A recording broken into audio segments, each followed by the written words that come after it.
What bolstered my understanding of black women being simultaneously entangled in systems of racism and sexism or intersectionality, which is basically how everything came about and how these stellar women had to put on a miraculous show to prove and show that they deserved a women's basketball league of their own, even though it had been done, even though they had tried like 2 times, 2 or 3 times, and they failed because they ran systems, they ran the organization the same way. So if you keep running the same organization and system the same way, of course it's going to fail if you don't try to make any changes.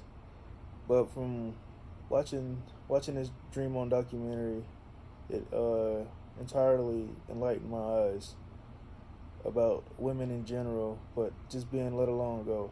Black woman is already hard enough already.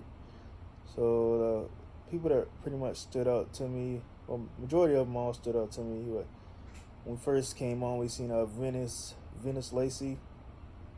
She couldn't really remember anything. I think she couldn't really remember what was going on, so her son basically had to tell her what was going on, had to tell her tenure with the USA team, and he basically elaborated her accomplishments and what she brought to the table, and just watching how strong she was and that she came on late to the team, that she brought a really variable asset to the team because she brought strength and power that nobody else really had on the team.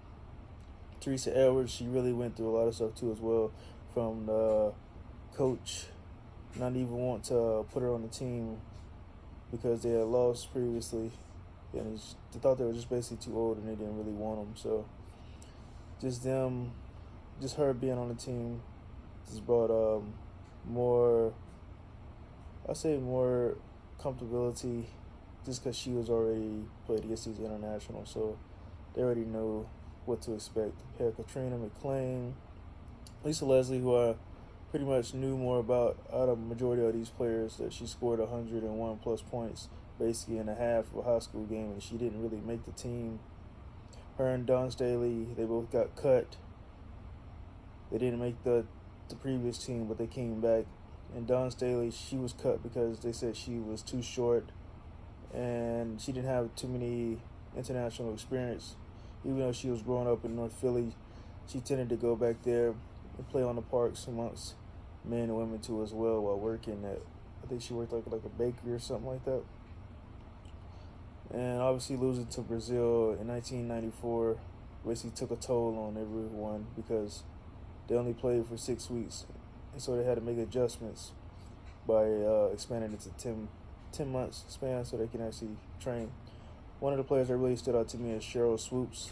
She played for Texas Tech, won a national championship, and she got invited to basically MJ's camp, and she was just kind of wondering like how I'm going to pay for this. And then he just told her don't worry about the pay, and then Michael Jordan eventually called her out and was like, "Where's Cheryl Swoops?" And she was astonished, and so she went out there and played a 1v1, and they actually named the shoe after her, the Air Swoops, which is pretty cool that they allowed her to have her own shoe.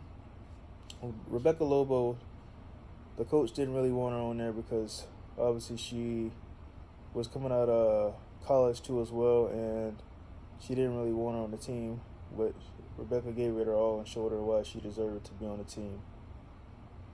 And obviously the 96 games were basically held in Atlanta. Basically that's where I'm from too as well.